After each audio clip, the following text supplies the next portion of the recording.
എല്ലാവർക്കും വീഡിയോയിലേക്ക് സ്വാഗതം കേട്ടോ. അപ്പോൾ ഇന്നത്തെ വീഡിയോ നമ്മുടെ ഗുരുവായൂർ അമ്പലത്തിനെ കുറിച്ച് തന്നെയാണ്. നമ്മളെല്ലാവരും ഒട്ടുമിക്ക ആളുകളും ഗുരുവായൂർ അമ്പലത്തിൽ പോയി തൊഴുതിട്ടുണ്ടാവും. 3-4 മണിക്കൂറൊക്കെ ക്യൂ നിന്നിട്ടായിരിക്കുമല്ലോ അമ്പലത്തിൽ ഭഗവാനെ അകത്തേക്ക് കയറി തൊഴുത് ഇറങ്ങുന്നത്. പക്ഷെ ആ തിരക്കിൻ്റെ സമയത്ത് നമ്മൾ ഭഗവാന്റെ ശ്രീകോവിൽ എങ്ങനെയായിരിക്കുമെന്ന് നമ്മൾ ശ്രദ്ധിക്കാറില്ല. ഞാനായാലും എല്ലാ മാസവും പോകും, പക്ഷെ ഞാനും ഇതുവരെ അങ്ങനെ ശ്രദ്ധിച്ചിട്ടില്ല. അപ്പോഴാണ് ഞാൻ ഇതിനെക്കുറിച്ചൊന്ന് അറിയണമെന്ന് എനിക്കൊരാഗ്രഹമുണ്ടായി. അങ്ങനെ ഞാൻ അതിനെക്കുറിച്ച് അന്വേഷിച്ചു. അതിൻ്റെ കുറച്ച് കാര്യങ്ങൾ എനിക്ക് കിട്ടി. അപ്പോൾ അത് ഞാൻ നിങ്ങൾക്കും കൂടി ഷെയർ ചെയ്യാമെന്ന് കരുതി. അപ്പോൾ എന്തായാലും നമുക്ക് നേരെ വീഡിയോയിലേക്ക് പോവാം. നല്ല ലക്ഷണമൊത്ത ചതുരാകൃതിയിലുള്ളതാണ് ഇവിടുത്തെ ശ്രീകോവിൽ.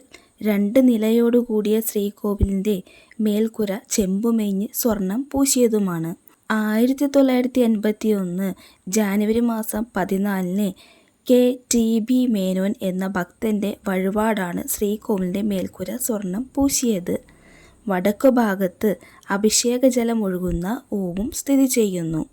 അകത്ത് 3 മുറികളുമുണ്ട്. അവയിൽ പടിഞ്ഞാറേ അറ്റത്താണ് വിഗ്രഹം പ്രതിഷ്ഠിച്ച ഗർഭഗൃഹം. പാതാള അഞ്ജനശീലയിൽ തീർത്ത മൂലവിഗ്രഹത്തെ കൂടാതെ സ്വർണത്തിലും വെള്ളിയിലും തീർത്ത 2 വിഗ്രഹങ്ങൾ കൂടിയുണ്ട്. ഇവയിൽ സ്വർണത്തിൽ തീർത്ത വിഗ്രഹമാണ് നിത്യേനെ ശിവേലിക്ക് എഴുന്നള്ളിപ്പിക്കാറുള്ളത്. 1975 പ്രശസ്ത വിഗ്രഹശില്പിയായിരുന്ന കൊടുങ്ങല്ലൂർ വേലപ്പൻ ആചാര്യയും പുത്രനായ കുട്ടൻ ആചാര്യയും ചേർന്നാണ് ഈ വിഗ്രഹം നിർമ്മിച്ചത്. വെള്ളിയിൽ തീർത്ത വിഗ്രഹമാവട്ടെ ആലപ്പുഴ ജില്ലയിലെ മാഞ്ഞാർ എന്ന സ്ഥലത്തെ ശില്പികൾ 18-ാം നൂറ്റാണ്ടിൽ നിർമ്മിച്ചതുമാണ്. ഉത്സവകാലത്ത് മാത്രമാണ് ഇത് എഴുന്നള്ളിപ്പിക്കാറുമുള്ളത്. വിഗ്രഹത്തിന് പുറകിലായി അതിവിശേഷമായ ഒരു സാളഗ്രാമപ്പടിയുമുണ്ട്. ഇതുവഴി വൈഷ്ണവ ചൈതന്യം 10 മടങ്ങ് വർദ്ധിക്കുന്നു. ചുവർ ചിത്രങ്ങൾ കൊണ്ടും ദാരുശില്പങ്ങൾ കൊണ്ടും അതിമനോഹരമാക്കിയിട്ടുണ്ട് ഇവിടുത്തെ ശ്രീകോവിൽ. ശിവൻ മോഹിനിയെ കണ്ട് മയങ്ങുന്നതും, പാലായി മന്ദനം, ശ്രീരാമ പട്ടാഭിഷേകം, ഗണപതി, ദക്ഷിണമൂർത്തി, അങ്ങനെ നീളുന്നു ഇവിടത്തെ നിര.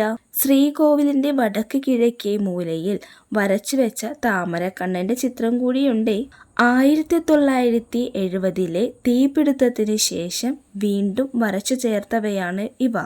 മമ്മിയൂർ കൃഷ്ണൻകുട്ടി നായർ, KK വാര്യർ, പട്ടാമ്പി ശേഖര വാര്യർ, MK ശ്രീനിവാസൻ എന്നീ ചുവർ ചിത്രകാരന്മാരും ശിഷ്യഗണങ്ങളും ചേർന്നാണ് ഇവ വരച്ചത്. ശ്രീകോവിലിൻ്റെ വാതിലുകൾ പിച്ചളയിൽ തീർത്ത് സ്വർണം പൂശിയവയുമാണ്. 101 മണികൾ ഈ വാതിലിലുണ്ട്. ശ്രീകോവിലിലേക്ക് കയറാനായി സോപാനപടികൾ കരിങ്കല്ലിൽ തീർത്തവയുമാണ്. എന്നാൽ ഇപ്പോൾ അവയും സ്വർണം പൂശിയിട്ടുണ്ട്. ഇരുവശങ്ങളിലൂടെയും കയറിപ്പറ്റാൻ രീതിയിലുള്ള സോപാനപടികളാണ് ഇവിടെ ഉള്ളത്. വീഡിയോ ഇഷ്ടമായിട്ടുണ്ടെങ്കിൽ ചാനൽ സപ്പോർട്ട് ചെയ്യാൻ മറക്കരുത് കേട്ടോ. ഇതുപോലുള്ള വീഡിയോസുമായി ഇനി അടുത്ത ദിവസം വരുന്നതായിരിക്കും. അപ്പോൾ എന്തായാലും ടാറ്റാ.